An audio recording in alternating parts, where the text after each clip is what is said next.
something really weird that I don't know how to put it, but you use love to heal lost love or broken love or hurt love. And maybe you realize this maybe much later on when you finally heal and when you meet like somebody in your life and your life moves on, and then you realize that love definitely does heal broken, lost and hurt love. Did I tell you my bathroom is clean? Clean enough that you can have dinner? Yeah.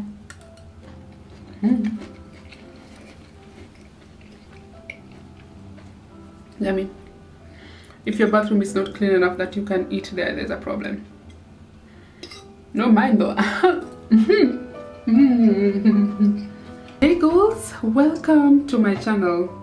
Ooh, getting heated. It's getting heated in here. I want to talk to you guys a little bit from a question that I got when I was doing my Q&A, but I did not address it because that video had a completely different vibe and I wanted to keep that vibe. But today we're gonna talk about it here because even though I chose to not talk about it at that time, I saw a lot of concerns, especially from my Instagram. I had a lot of questions and people were just asking me a lot of questions regarding dealing with pain or just managing this whole stuff. And I'm like, wow, what a privilege I have that some of you think that I am wise enough to give you a piece of advice. So here we go. I'm going to talk to you guys as I get ready to go for fika because we're still dating, you know. We just doesn't stop just because he put a ring on it. We gotta go out and just do little sweet things here and there. So that's what we're doing. Oh, I've gone through things, so I am wiser, of course. So I'm just gonna talk to you guys heart to heart, girl to girl, friend to friend, because I feel like you guys have been really there for me and I want to be there for you guys, especially those of you guys that are going through a hard time or you just feel a little bit confused and lost in life. So I feel like this video will be helpful to a lot of people, and as usual I keep it authentic to myself. Everything I talk about is from my own personal experience and not from other people. So if you like something like that, remember to subscribe and follow me on Instagram as well. I've changed my name, it's Rachel Ray now. I'll put that tag and we shall discuss. Okay, so first things first, and this is in regards to somebody asking if I miss my ex or like, yeah, something like that. Listen, right now, just to answer that question directly, right now all I'm thinking of is planning my wedding. I'm getting married and I can just see this lady called the only Rosa. I remember acting this out of my apartment, the other one that I was living in. So I'm just gonna play it for you guys here so you see where my brain is in regards to that. See, the only Rosa, who is my friend, I also use her music a lot. This is what's going on in my head, like right now, all the time, predominantly. Let me act it out for you.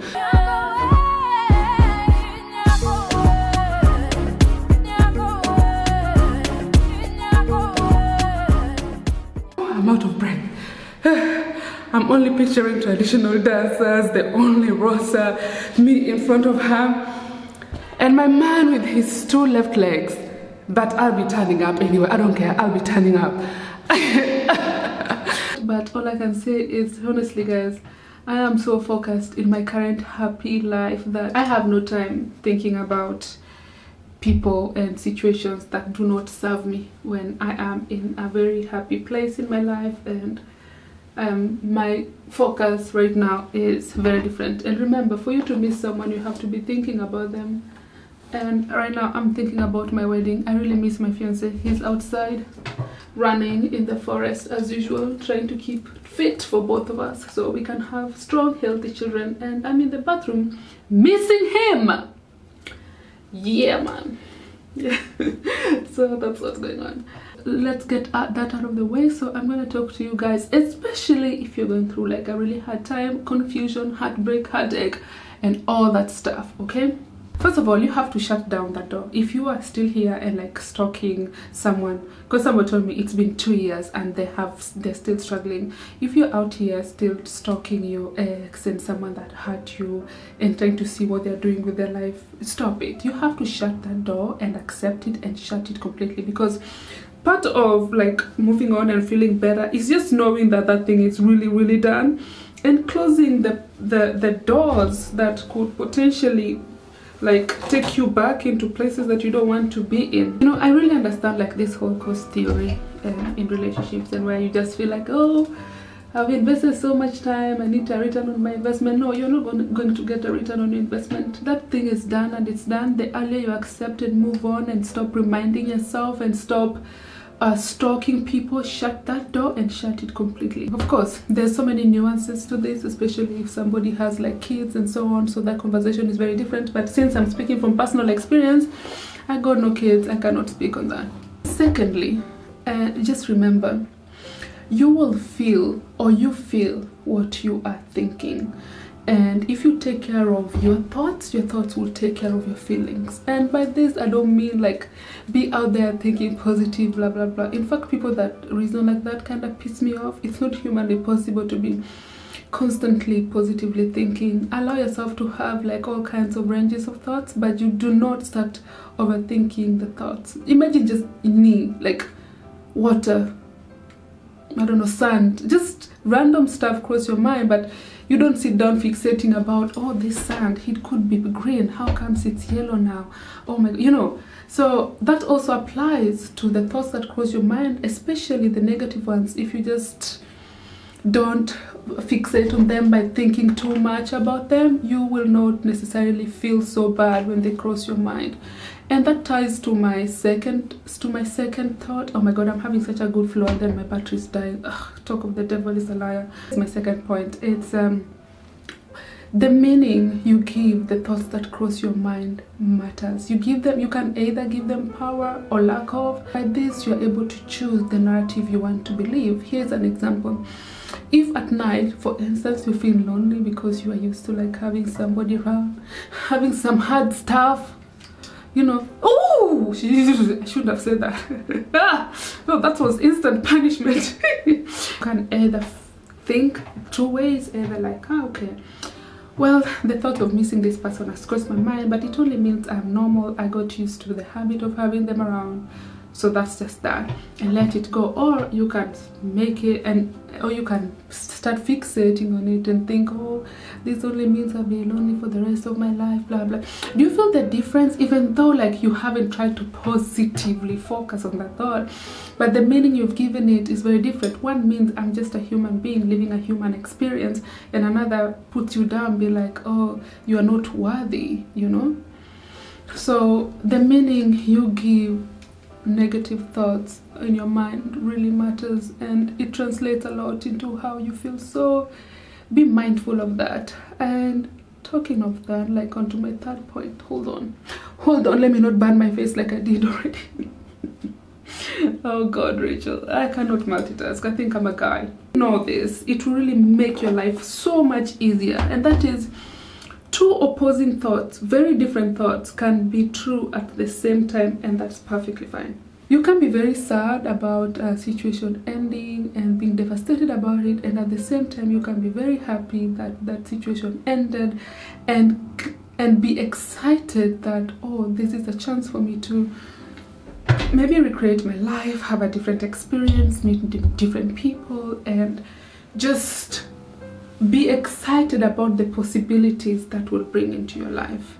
Okay, you have to trust the process of your life. Best believe you have not met everybody that you are gonna love and that will love you, and if you just have faith and like believe that there is so much to your life than what you are experiencing right now, it will really, really help you so much. And that is absolutely true. Even people that, let's say, they are married and they are like settled with their love, it just means that they settled with that person, which is beautiful, but it doesn't mean that they met everybody that was going to love them. It's not even possible to meet everybody that had the possibility to love you or that would love. And it's so interesting because when someone is going through a heartbreak or a breakup, you definitely tend to feel like, oh my God, I'll never love someone again. And I know that for myself, because I just thought that I would never love somebody, to be honest. Like that whole love thing, like and it used to bother me because I'm like a hopeless romantic. But I promise you, you will meet some people that you even had no idea was possible to love. And this was also the case for me. I met some people that, wow, I didn't even know. Like, if I was to meet this person on the street on a random occasion, I wouldn't even like consider thinking like, oh, I could love this person. But they ended up being people that I liked very much, and like situations that maybe if the things were right or whatever, we could have explored it. And it gave me hope. Like, even let's say times when I would meet someone and maybe things don't go right, I'm like, oh, so I still have a lot of love left in me. Well, I've always believed I have a lot of love in me, but that was just a reassurance that, yeah, you will meet, you will love. And when you love someone, love is so powerful. Honestly, guys, the way your brain works, I think it's a drug.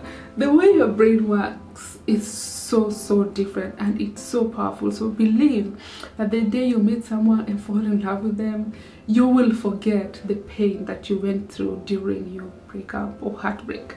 And I guess that's the same with mothers or kids. They say that like you go through like a really painful labor and stuff, the Bible says like that, or things like that, but then when you give birth you still go back to doing the same thing that got you pregnant in the first place, because you forgot the pain.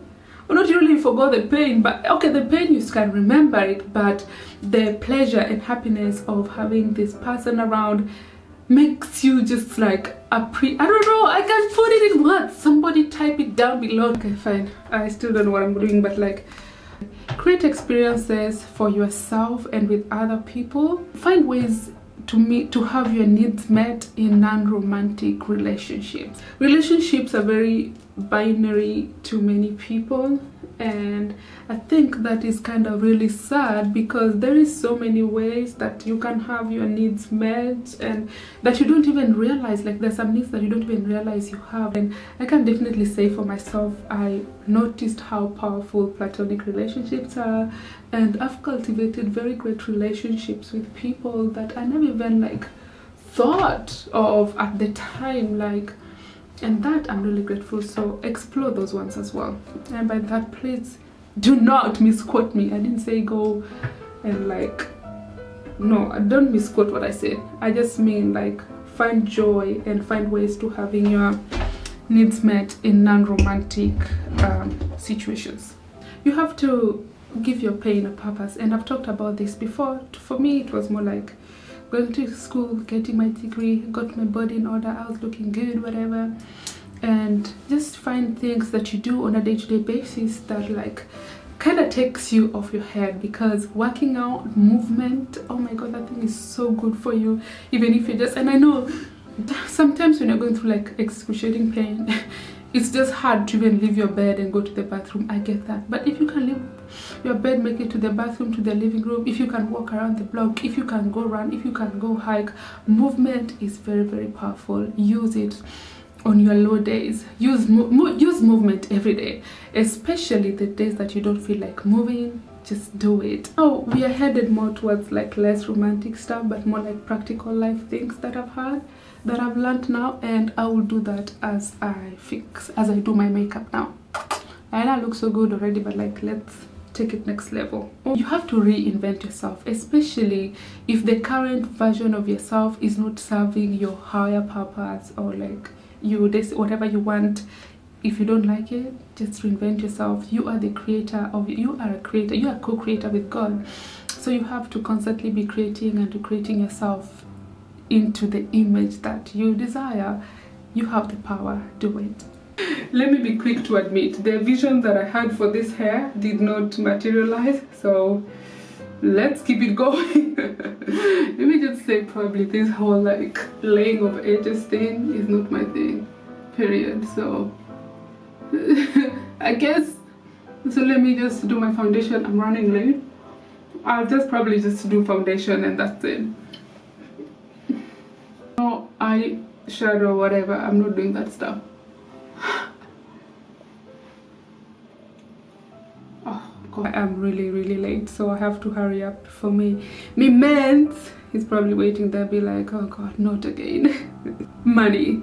the need and the goalpost for the money that you need to like monthly or so on keeps shifting, and it's like the more you have, the more you need, which is mind-blowing to me, because I remember as a student I was just like, I can't wait for the day I'll have my job and then I'll be like able to save more money, blah blah.